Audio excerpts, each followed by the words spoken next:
If you knew there was $500 million resting at the bottom of the sea, but the price might be your whole life, or even your life, would you go look for it? In 1622, Spain was on the verge of bankruptcy. King Philip IV decided to have the Atocha transport the wealth plundered from the Americas back to Spain to repay debts.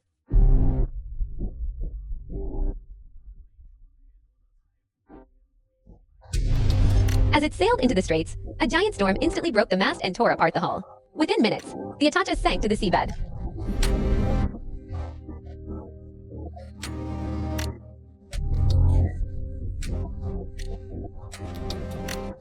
According to royal archives, the treasure that sank with the ship that night was worth at least $500 million. But more than 3 centuries later, this sunken ship finally led humanity to the most abundant treasure, whose value far exceeded everyone's imagination.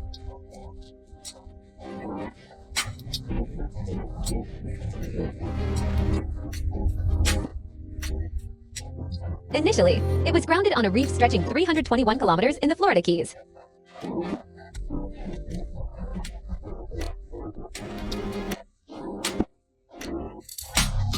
However, fate seemed to play a cruel joke on mankind. Just a few weeks later, a second hurricane roared in, completely tearing apart the previously intact hull and scattering the debris across the seabed, forming a long, fragmented trail. From then on, the Atocha became a ghost ship. Its coordinates vanished, but the breathtaking temptation 161 gold bars, 964 silver bars, over 50 chests of silver coins was like a curse, echoing through 3 centuries in the river of history. So who could break this curse?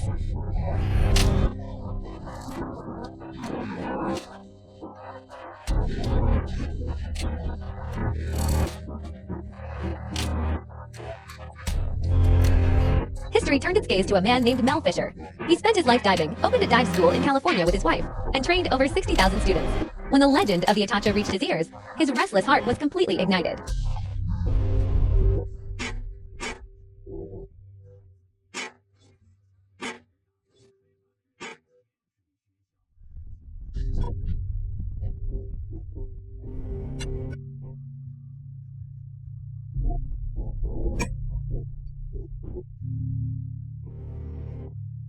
For this intangible legend, he made a crazy decision: to move his family. He sold his property and, with his wife and children, traveled across America to Florida.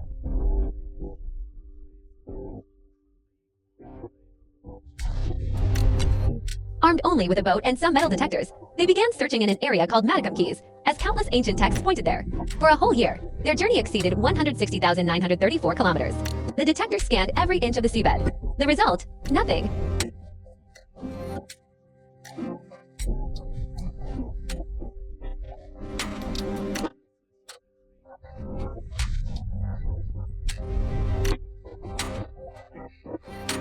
For most people, this would be the moment to wake up.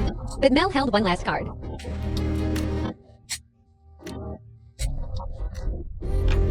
This trump card was the historian Eugene Lyon.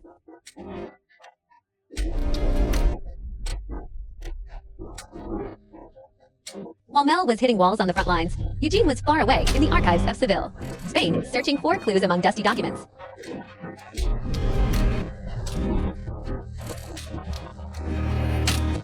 Fortune always favors the prepared. Eugene accidentally came across a yellow document. The date of the signature was only 4 years after the sinking. It mentioned an early salvage attempt, but the location was not Matacum, but a place called Marquesas Keys.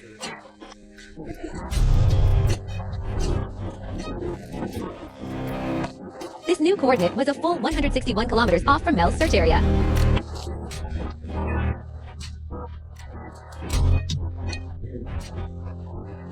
Mel's team immediately turned the ship around. But a new challenge arose. The water was deeper, and the biggest enemy was visibility.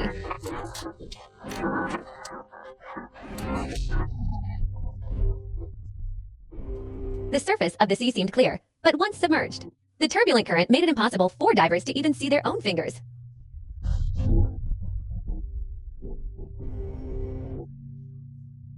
In this moment of life and death, Mel demonstrated his engineering genius. He designed a device called a box fan at the stern of the boat. The huge ducts forced clear surface water down to the seabed. This not only instantly dispersed the murkiness, but also brought a surprise. The strong water current washed the seabed, creating large pits, revealing everything buried beneath the sand.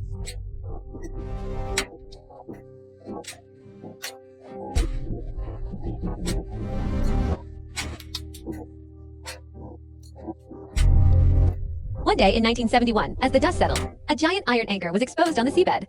Although it wasn't gold or silver, this anchor was like a landmark, silently telling them they were on the right track.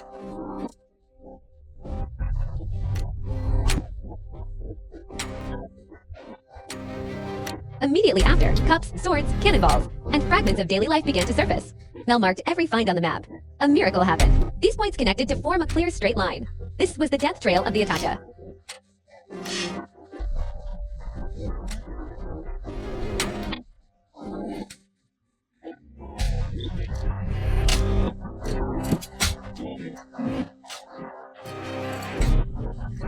But fate's test was far from over. After 2 years of painstaking searching along this line, the shadow of financial collapse enveloped the entire team.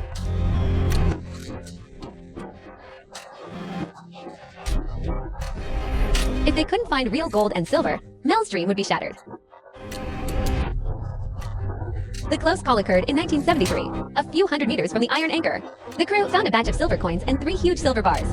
This single discovery was worth over $100,000.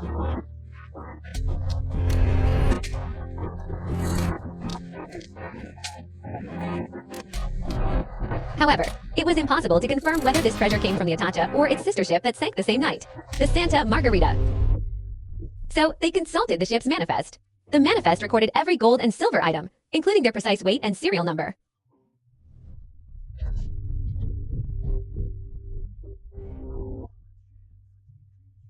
By comparing the markings on the silver bars with the manifest, they confirmed that the treasure trail they were following indeed came from the Atocha. With the first batch of treasure brought up, Mel secured the funding to continue. He upgraded the sonar and prepared for a major operation.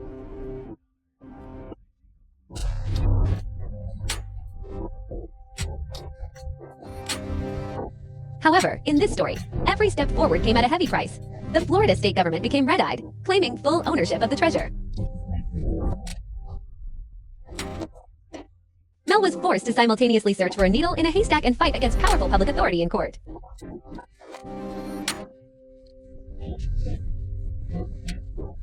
But that wasn't the most painful part. Just one day after they discovered 9 bronze cannons marked with the Atocha's insignia,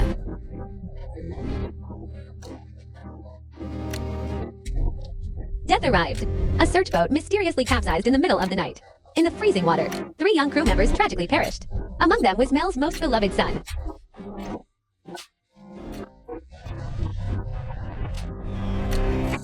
That day, the ocean took away something more precious than gold. For 3 long years, the search work stalled in grief and despair. The trajectory line that was once full of hope seemed to have dried up, with no new discoveries.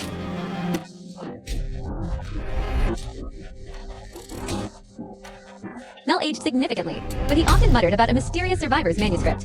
It mentioned 32 kilograms of smuggled, top-quality Colombian emeralds hidden on the ship.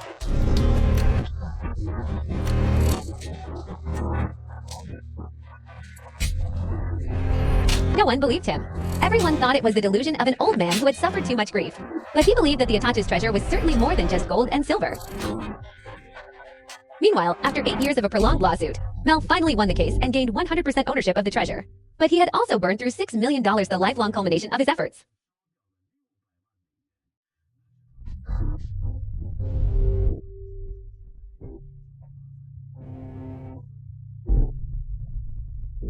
The turning point came in 1983. The magnetometers suddenly shrieked in the southeast direction of the established route.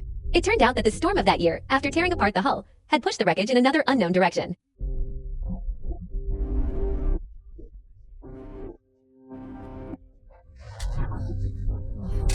A new line appeared. July 20th, 1985. Remember this date. This was not just a day of discovery, but also the 10th anniversary of Mel's son's tragic death. A faint but huge shadow appeared on the sonar screen. 2 divers plunged into the deep blue water. This time, instinct guided them to swim 100 yards to the east.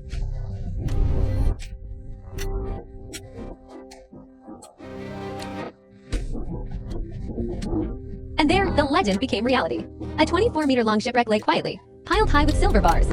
Nearby were several chests, filled with silver coins and gold bars glistening under the lights.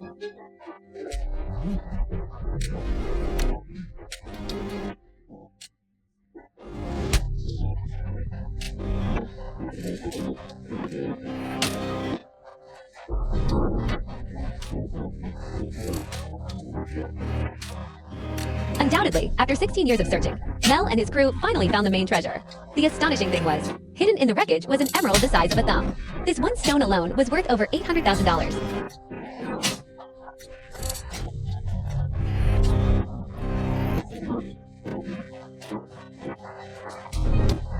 In other parts of the wreckage, they found another emerald, this time worth over $1 million. Ultimately, people discovered over 2,000 of the highest quality uncut emeralds. If it were you, would you risk everything for an unknown legend? Hear the stories of history. Savor the flavors of life. I am History Magnifier. Follow me to uncover more sealed truths.